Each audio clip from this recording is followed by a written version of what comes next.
Harry, the NHS sorry was to one of them. interrupt, Harry. and Let's the go Prime straight to listening to the Prime Minister. Absolutely inspiration. It's exactly what we want. And I see some of the colleagues here behind me who I was talking That's to quite this right. morning. You should He was on be time for really so proud of what you're doing. We're really proud of it. So thank you very much. And a happy new year to you all. I hope you had a refreshing Christmas break. I do recognise and realise that for many people in the NHS, the words Christmas and break don't very often actually go very well together. So before I say anything else, can I just say to all of you, and through you to all your colleagues who work in the NHS, thank you. Thank you to your service to our country and for the countless lives that you save and change every single day. A massive thank you to you.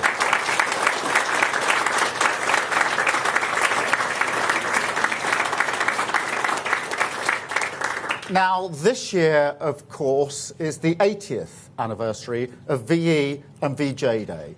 And on the 8th of May and the 15th of August, we will all come together to celebrate the greatest victory of this country and the greatest generation that achieved it.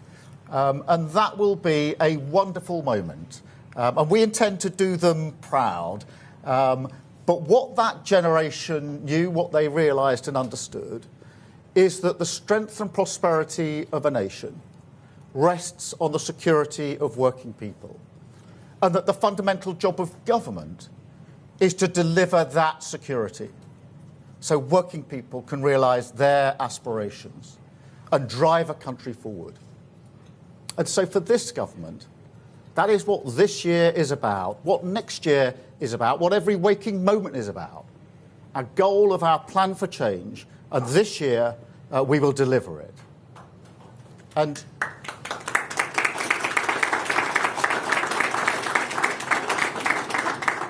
let me tell you, there's no institution more important for the security of our country than the National Health Service, built by that generation 8 decades ago now. It's the embodiment of British values and humanity, fairness, equal respect.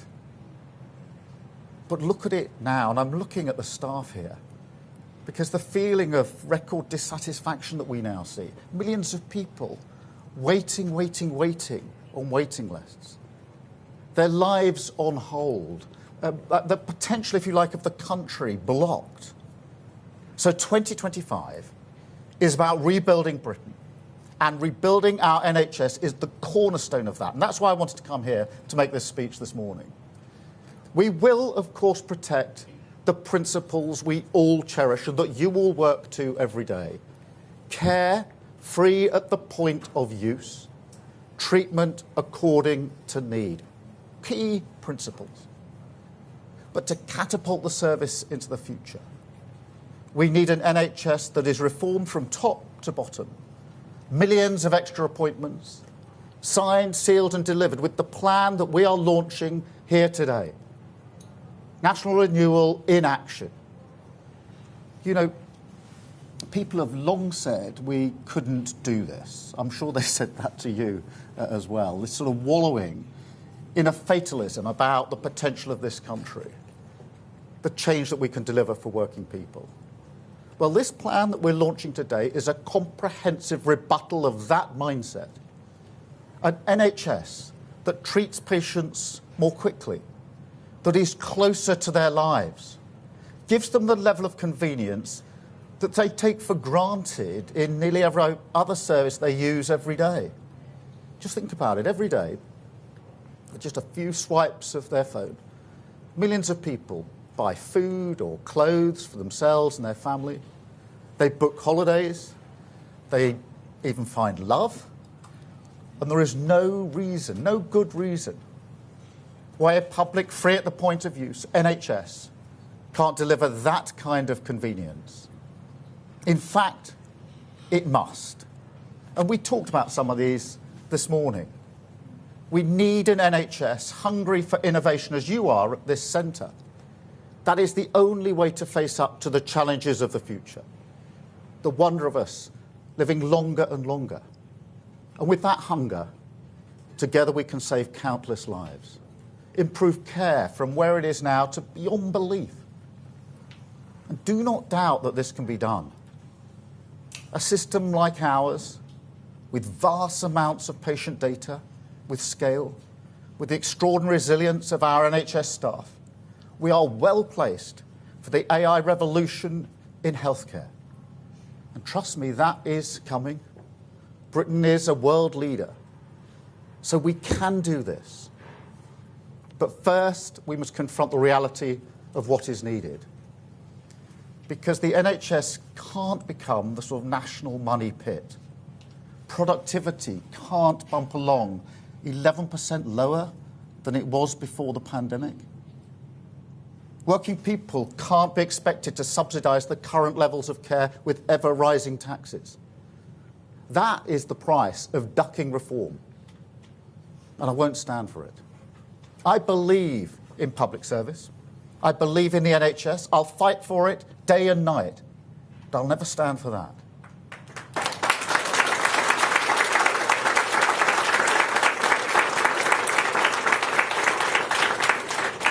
And look, as many of you will know, and as we talked about this morning, my wife, my sister, my mum, they all worked or work for the NHS. And as you know, nobody who works in the NHS does it for an easy life. You know that, and I know that. And, you know, I've said many, many times before, I wouldn't be standing here in front of you today if it wasn't for the NHS. Because my mum had Still's disease. She was diagnosed when she was 11. And one of the things she was told is she would never be able to have children. Well, the NHS never gave up on her. And that's why I'm standing here before you today. So thank you to the NHS, as every family has a story like that to say thank you to the NHS for. And I know that every day in this centre, in every hospital, throughout the service, NHS staff give their all to save lives and look after the families of other people.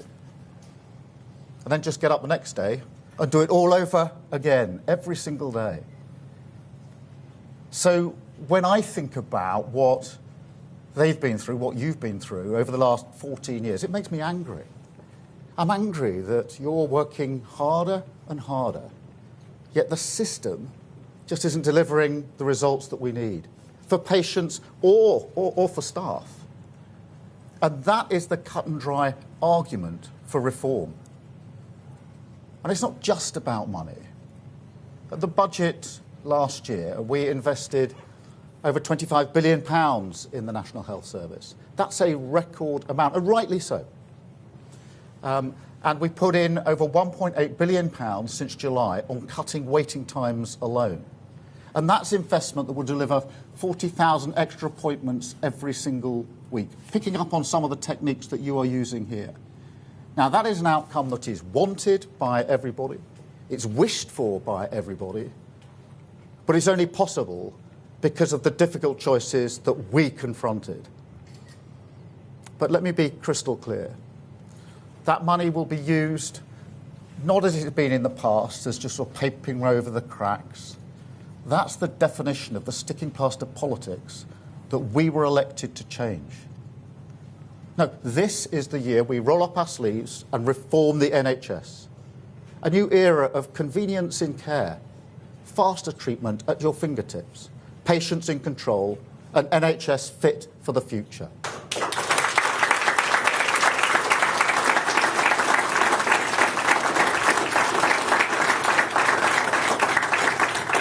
It's not just about giving patients greater flexibility over appointments, although that's really important, and you're doing that here, as I saw this morning, or leveraging the power of the NHS app.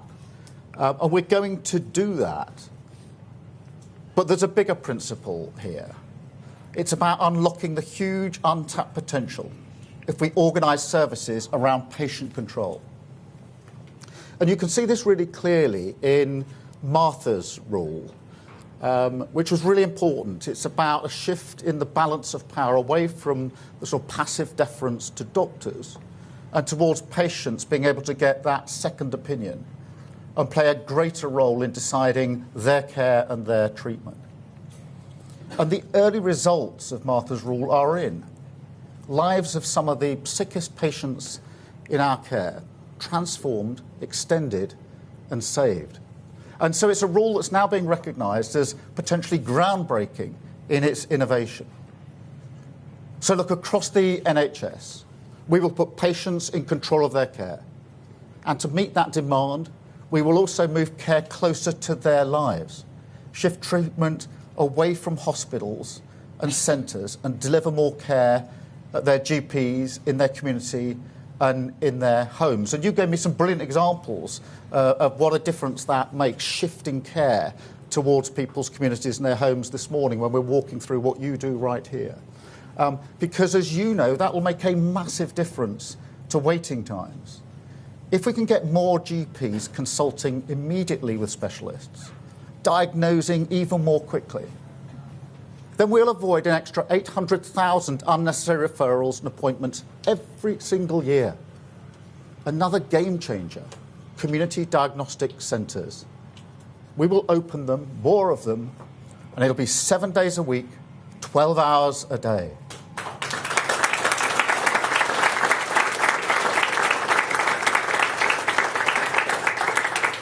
So if you need a scan or an X-ray, you get it done much more quickly and at your convenience. And that alone will deliver 440,000 extra tests and scans every year.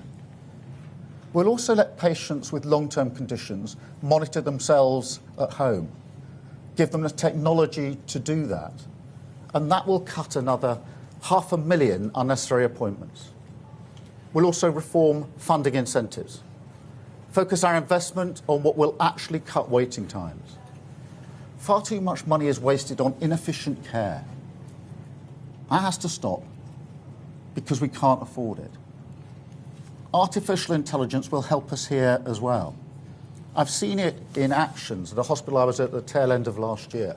An AI-enhanced stethoscope that can tell in a heartbeat, literally, whether you're at risk of cardiac failure. And just think about that. That's a patient saved in an instant from a possible future that they may have had where they might collapse, possibly more than once, where they have to be rushed on trolleys into A&E, into acute services. All of that avoided because AI was able to pick it up much earlier. Think of the impact, not just on the individual patient, the person that might happen to, and of course their family, but also on the NHS. Because artificial intelligence is a technology with almost unlimited power to cut waste, speed things up, and save lives. And with this plan, the NHS will harness it properly. And finally,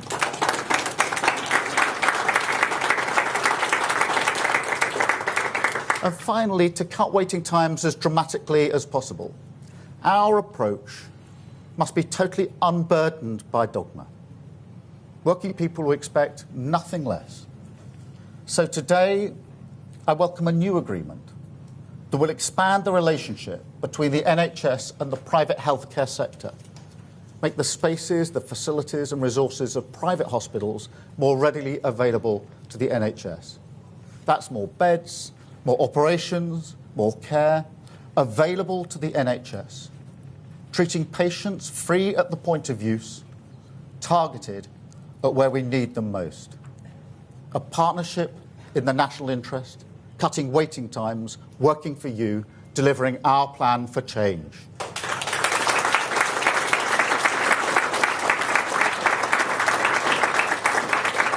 Now, I know some people won't like this, but I make no apologies. Change is urgent. I'm not interested in putting ideology before patients. And I'm not interested in moving at the pace of excuses. All through this project that we've been involved in, people have been saying to me, slow down. You can't change the Labour Party, they said. You won't win an election in every nation in Britain, they said. And they say you won't deliver on that plan. They'll say it again this year. I've no doubt about it, about this plan. It's that anthem of decline. but they've been wrong at every stage. And they'll be wrong again, because this year we will show that Britain can change our country. Politics can be a force for good, and we can unite the NHS behind a plan for reform. An NHS that's faster, easier and more convenient, with waiting times cut, patients in control, technology at your service, and outstanding care in your community. That is the change we will deliver. Another step along the road to a country and a people strong, secure, confident that the future will be better for their children. Thank you very much.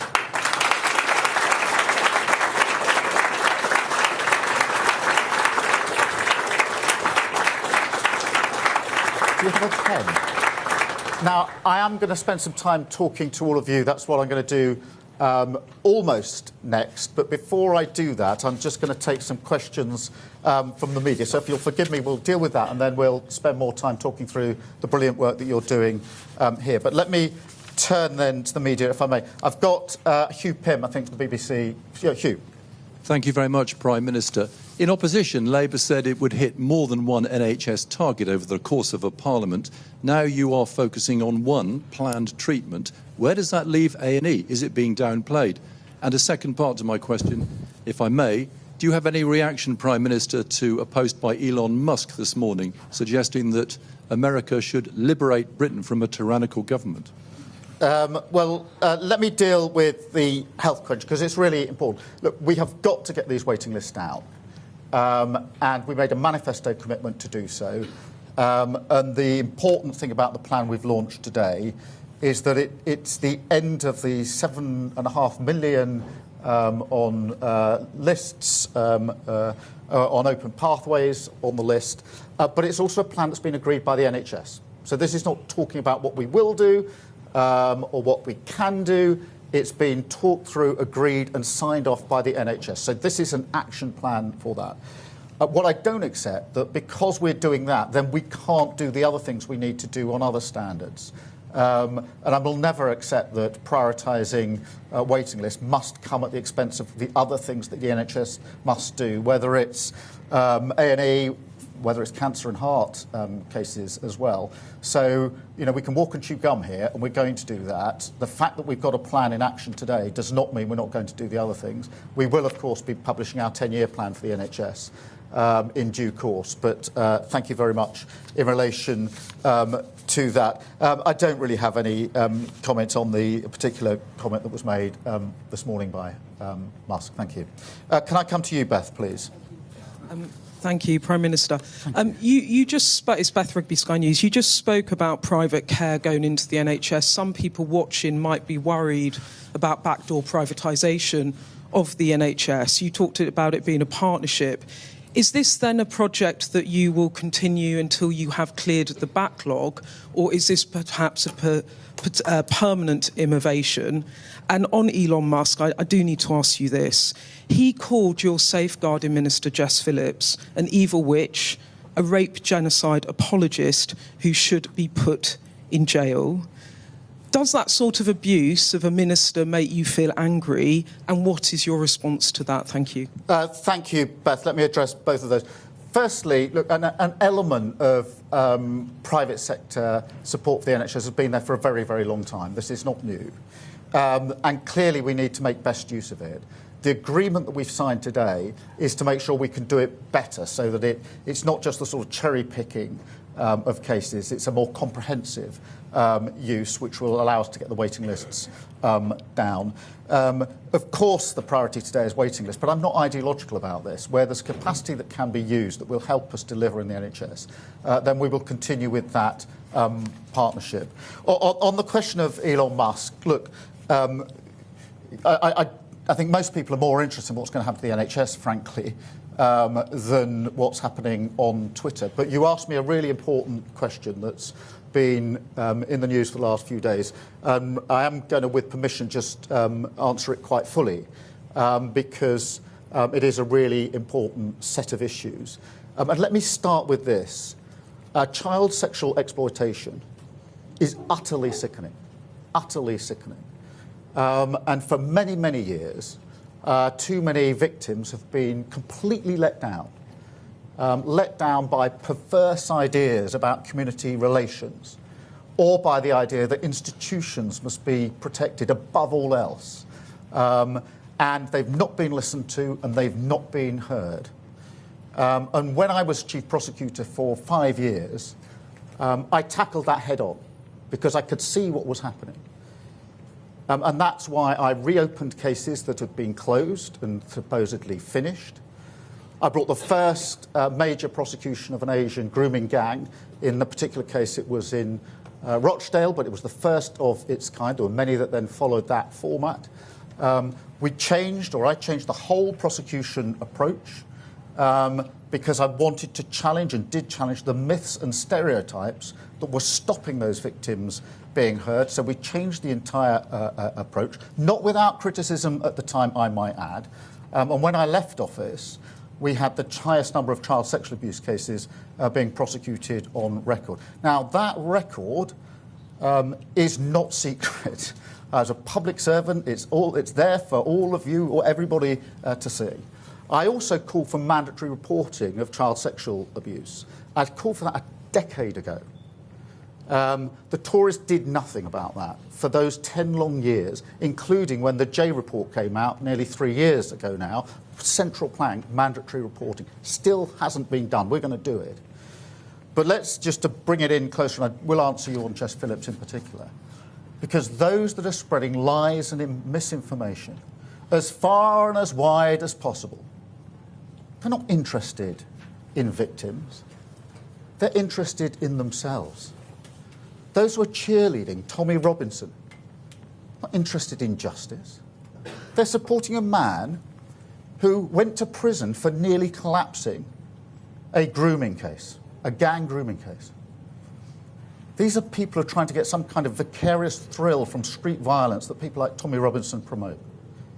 And those attacking Jess Phillips, who I'm proud to call a colleague and a friend, not protecting victims. Jess Phillips has done 1,000 times more than they've even dreamt about when it comes to protecting victims of sexual abuse throughout her entire career. And so just as I took on the criminal justice system and the institutions when I was chief prosecutor, I'm prepared to call out this for what it is. We've seen this playbook many times, whipping up of intimidation and threats of violence, hoping that the media will amplify it. Now, Jess Phillips does not need me or anybody else to speak on her behalf. But when the poison of the far right leads to serious threats to Jess Phillips and others, then in my book, a line has been crossed. I enjoy the cut and thrust of politics, the robust debate that we must have, but that's got to be based on facts and truth, not on lies, not on those who are so desperate for attention that they're prepared to debase themselves and their country. So this government will get on with the job of protecting victims, including child sexual abuse, mandatory reporting, accelerating the processes. But what I won't tolerate is this discussion and debate based on lies without calling it out.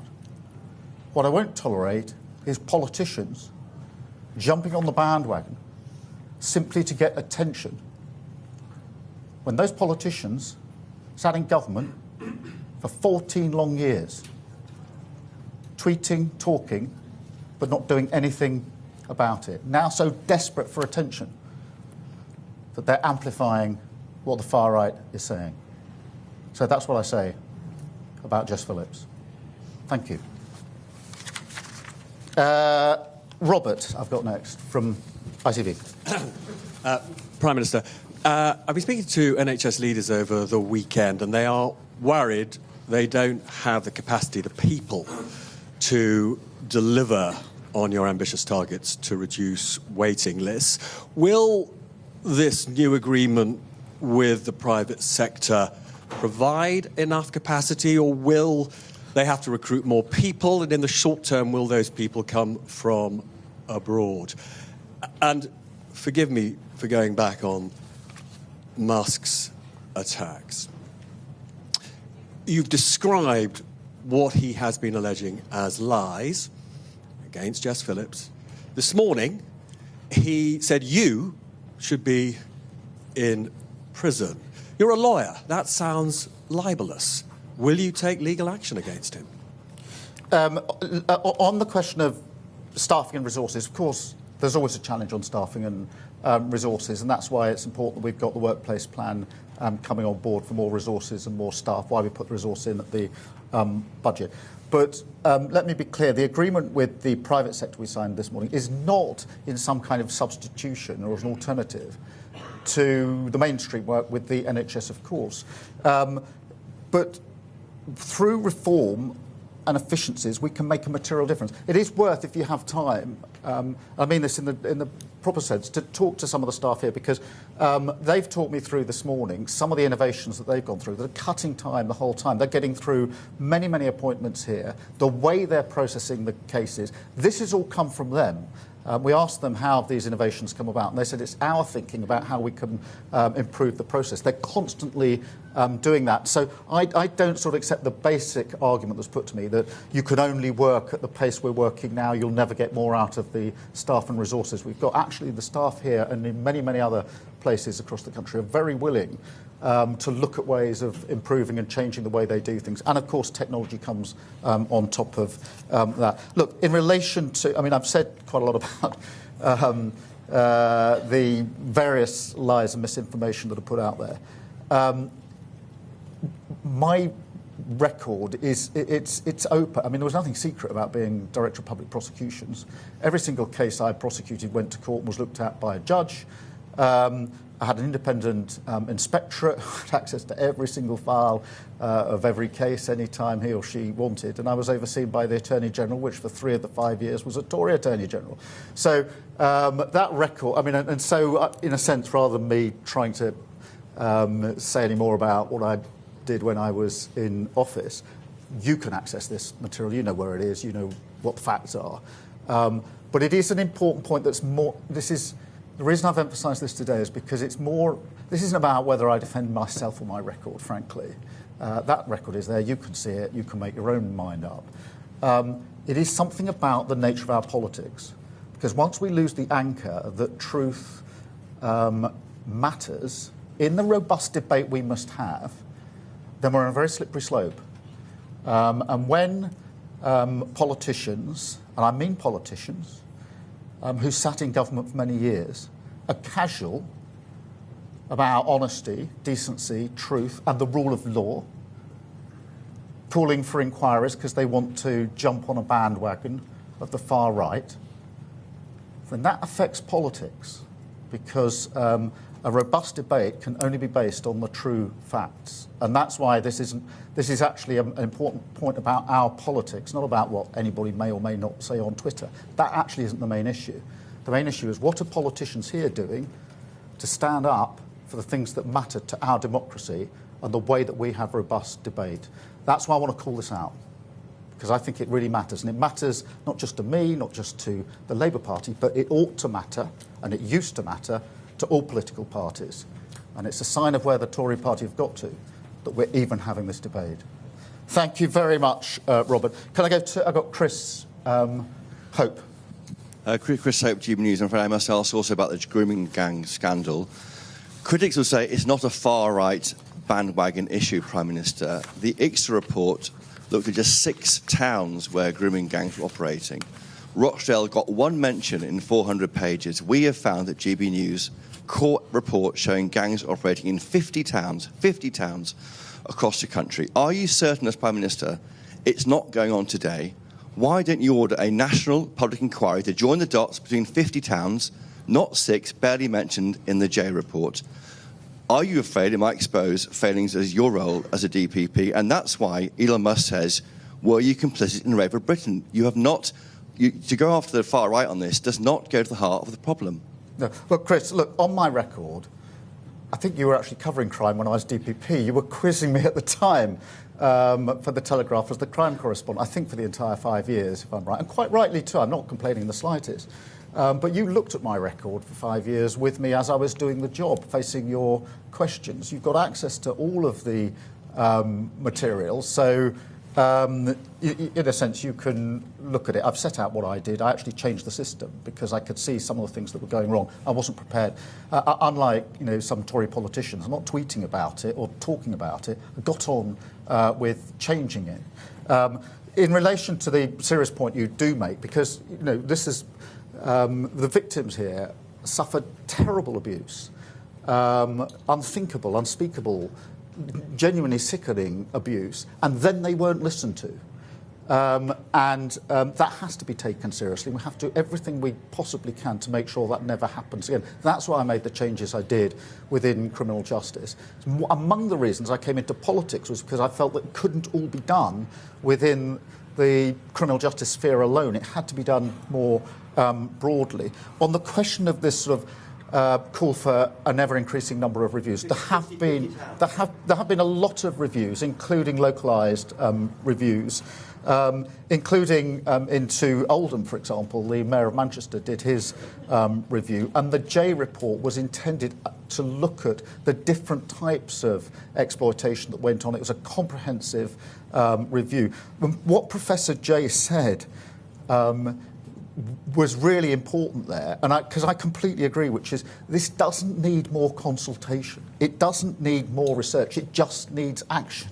There have been many, many reviews, this constant asking for a further review. No stone should be left unturned. But frankly, it's time for action. Get on with it. Why didn't the last government implement the J requirements? Got to answer that question. For 10 years we've had reviews and reports. Did they act? No. They're now tweeting and talking about what they think should have been done. I've got some pretty basic questions to answer in relation to that, in my view. Thank you very much, Chris. Let me go back to Kate from Times Radio. Thank you, Prime Minister. Kate McCann at Times Radio. You've just said there that on a separate issue, we've had 10 years of reviews and commissions and looking at a question, and now is the time for action. In your speech just now, you said you don't believe in ducking reform, yet despite calling social care an urgent need in the general election campaign, you've just announced another review, which won't report until 2028 fully. Will you bring that date forward now? And will you give those in the social care sector the protection from the national insurance increases while they wait for your report? Thank you. I mean, firstly, thank you for raising this, because social care is such an important issue in its own right. And obviously, it's also linked to the question of what happens in our hospitals, because it's got a huge impact. And we've got to get it right, which is why we put Louise Casey in charge of this. He's renowned for getting to the bottom of things, coming out with really good, strong recommendations. And I want to build a consensus. I genuinely want a cross-party consensus, because if this is going to work and make a material difference, it's got to last through different parliaments. That will take time to get this right, but we're determined to do it. But we've also announced it will be in stages, because what I don't want to do is precisely what you're challenging me on, which is to say, well, we'll have to wait until the final outcome of Louise's report, which is why it'll be in 2 stages, with the first stage next year, which is what can we do now to improve the system as it is now. Now, some of that we've already started with fair pay agreements, etc., for staff. That really matters, by the way, because more staff leave social care to come to the NHS than to go anywhere else. And the reason they do that is because of the poor paying conditions and because there's no progression. And then they want to come to the NHS so they can progress their career. So some of it we've started. There'll be the interim or the first stage of the report next year, which means we can get on with some of the change that we need, because you're right, it's urgent. But it is right that we do it properly and take time and build the consensus that we need. Thank you very much. Well, I mean, the report is obviously going to look at what we can do next year. Let's see what the first stage brings with it. I've got Laura from the Telegraph. Laura Donnelly from the Telegraph. Prime Minister, you've talked about reforming the NHS from top to bottom, but a number of the policies that you've outlined, the surgical hubs, the community diagnostic centres, and the expansion of use of the private sector, are familiar because they were introduced under the last government. I wanted to ask, What will be radical and reforming about the plan? And also, can you enlarge on what the new deal with the private sector is and what you think the chances of avoiding a winter crisis this time next year? Yeah, well, let me take that head on. I mean, the first and obvious difference is the staff are now on the front line, not the picket line. And therefore, they're in the operating theatres getting on with the job that they want to do. That was an impasse we had for far too long under the last government. When it comes to things like diagnostic centres, we want to go further and faster, so have more of them and have them operating, as I set out a moment ago, 7 days a week, 12 hours a day, making much more use of technology and AI. And the fact that within the first 6 months of a Labour government, you've got a signed agreement with the NHS about the change we need, that's a material difference. That's what you get by working together with partners to deliver in the national interest. I'm not here saying to the NHS, you must do this, please respond. I'm here saying, look, we've worked on this for 6 months, now it's signed, it's agreed, it's signed off, we're going to do this. So that is a material change in the whole way that we've come about reform, etc. On the private sector, we can give you more details afterwards, but the broad issue is really to make sure that the capacity we're able to use for the private sector is more comprehensive, is in areas which aren't necessarily usually covered by these agreements, which sometimes can be, the sort of easiest operations, if you like, put through the private sector. We want to broaden that to make better use of the capacity that is there. But we can provide you with more details of that, of the actual agreement afterwards. Thank you very much, Laura. Well, we're working at pace on this. We inherited a pretty broken NHS. I think if any of us, or if you across the country ask people, they would say we love the NHS. They've got brilliant staff, and they're absolutely right about that. But people know that it was broken by the last government, so we're working at pace to mend that. There will be pressures this year, of course there will. But the point of the 10-year plan, the point of the reform, the point of taking some of the pressure off through waiting lists is to make sure we can manage that crisis through this winter and alleviate as we go forward. But we inherited, as with so many other areas, we inherited a real mess from the last government. Thank you. I've got Max from the Times. Thank you, Prime Minister. You say the sort of language Elon Musk uses matters to democracy here and has a serious negative impact on it. Musk is in a couple of weeks' time going to be a senior member of the US administration led by Donald Trump. So are you taking this as direct attack from his administration, and will you ask Trump to tone it down? I'm actually making a more general point. I'm not going to individualise this to Elon Musk or anybody else. I'm making more because actually I'm very concerned about where the Tory party is going on this in this country, because they are not. I think only a few months ago it would have been unthinkable for things to have been said about Jess Phillips that was said recently, without all political parties and the leader of the opposition calling it out in terms. I genuinely believe that. I don't think it was that long ago that you would have all expected that reaction. You'd have all been challenging the leader of the opposition. Will you denounce this? This isn't fair, because it's put a member of Parliament, my member of Parliament, at risk. That's not good. That's why I say a line's been crossed. So this isn't about America or Musk. I'm talking about our politics. I'm talking about the responsibility that our politicians have in calling this out for what it is and distancing themselves and condemning it. Because if you're not prepared to stand up as a Tory MP and denounce what's been said about Jess Phillips, who's now had threats made to her, then you need to seriously consider why you're in politics in the first place, in my view. I've got Jack from The Sun. Thank you, Prime Minister. Jack Elson from The Sun. You correctly identified that the J inquiry looked at the wider issue of child sexual abuse. But by refusing to hold a national inquiry that zeroes in on these rape gangs, can we take it that you are then satisfied that there are no more failings of wider state that need to come to light? Well, I don't think we should leave any stone unturned, but I think we know what the basic failings were.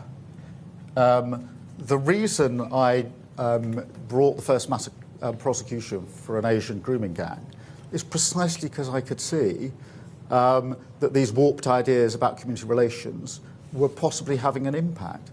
Because I could precisely see that the myths and stereotypes about the victims were preventing some of the most vulnerable in our society from the protection they needed. And that's why we took that. That action was taken over a decade ago. Yes, of course, you're right to challenge and say, well, couldn't there be something else? But the basic problem here is pretty well known. It was pretty obvious. That's why I did what I did in the Crown Prosecution Service, because I could see what the problem was. And so there's always this sort of suggestion, let's have another review. I think Professor Jay, I mean, she did look at this for a very long time. You could sense a slight impatience on her behalf, which is say, look, just get on with the things that have already... There were, 20-something recommendations in the Jay report. None of them have been fully implemented yet.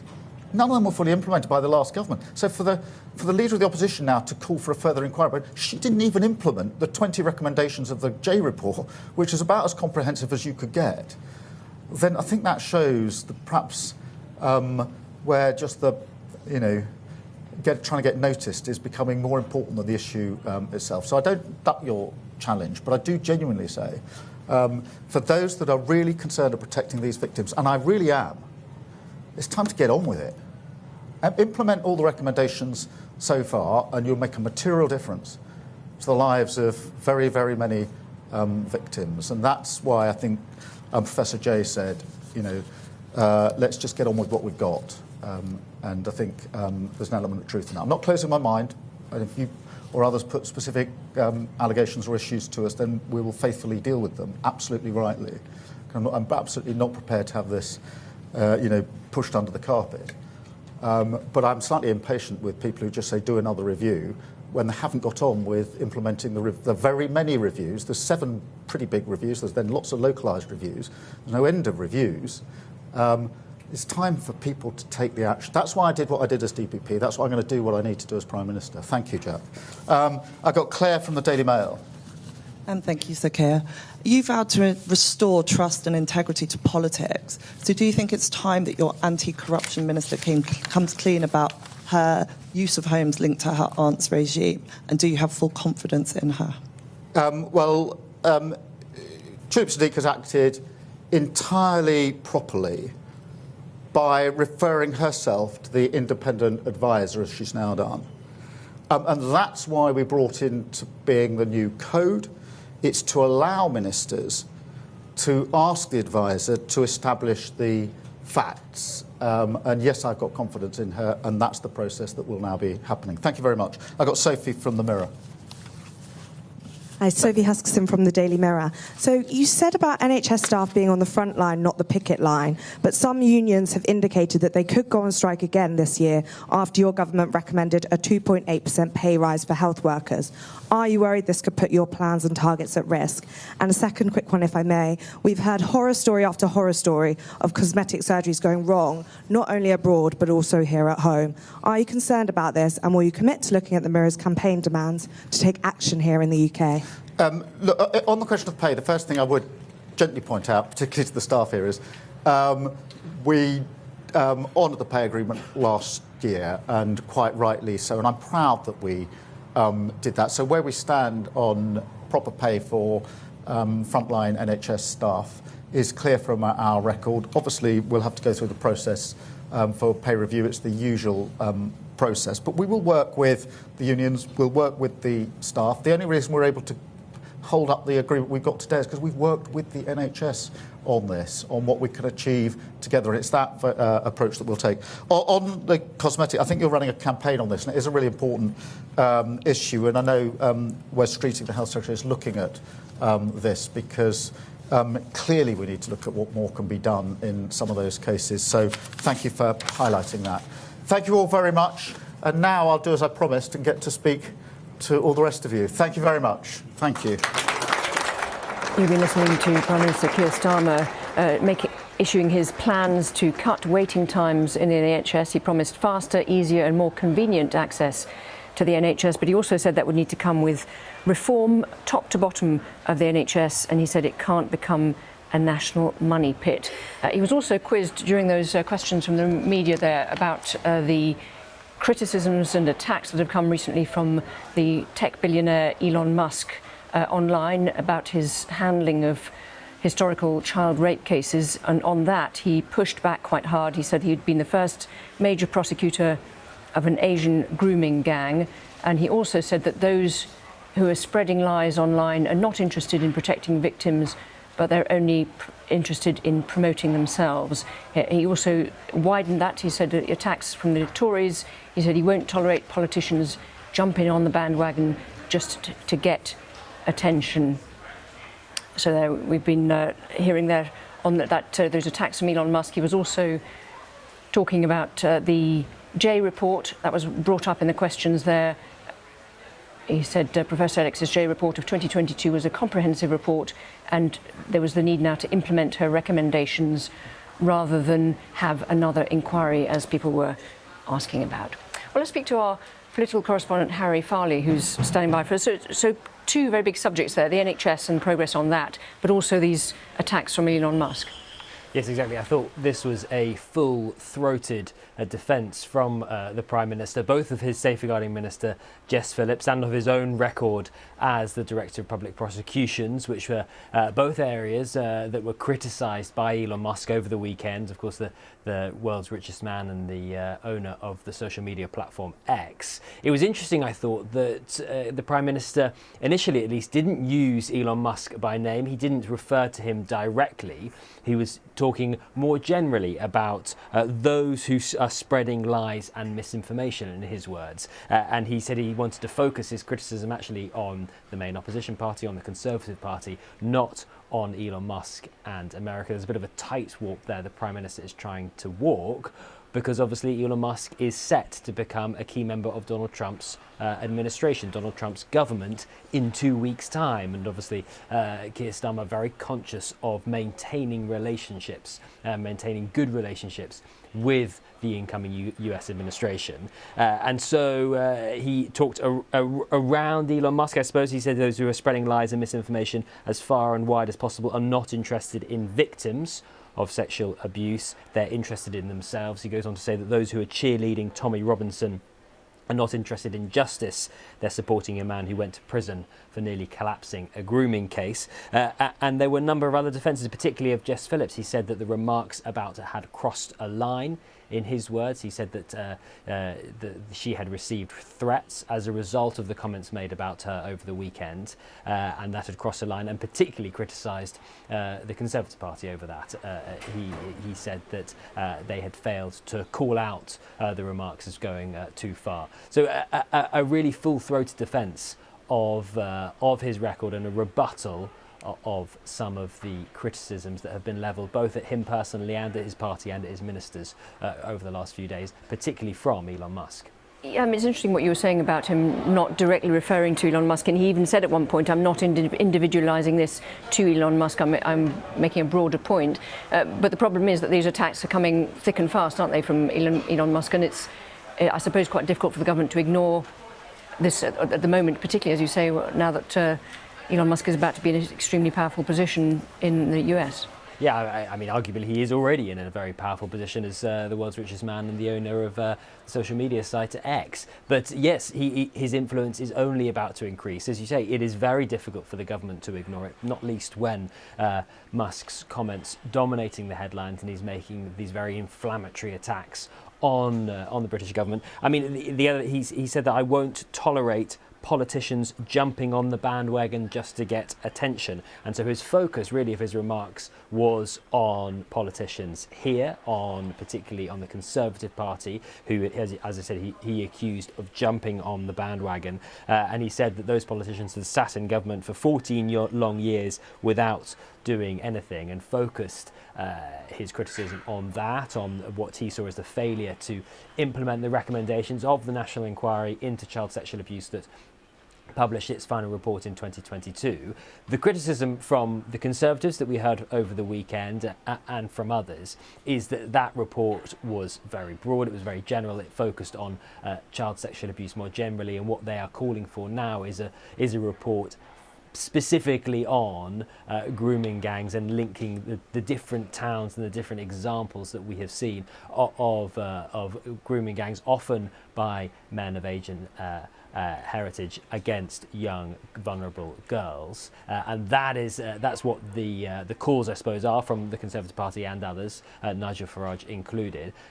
Keir Starmer rejected that. He said that we didn't need another review, we didn't need another inquiry. He said that the focus was on implementing the recommendations of that 7-year review, that 7-year independent inquiry into child sexual abuse that published its report in 2022. He did, though, I thought was interesting, he said he wasn't closed-minded on that, and he said if there were particular cases that needed to be looked at again, he wouldn't shut the door on that. So potentially leaving himself open to changing his mind on that, but at the moment saying that his focus very much was on implementing the recommendations that had already been made, and he said there wasn't a need for another review. And Harry, just briefly to go back to what he was talking about originally and the NHS, it's an ambitious target, isn't it, to get those waiting times down? And he talked about the need for reform and NHS can't become a national money pit. How difficult is it going to be to reach those targets?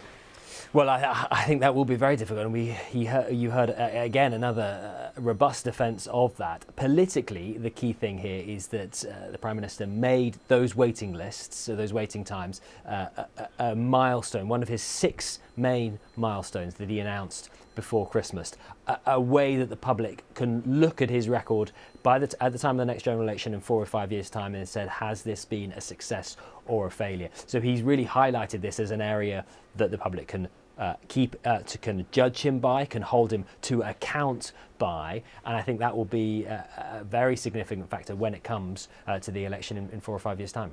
Harry Farley, thank you very much indeed for your analysis there. Thank you.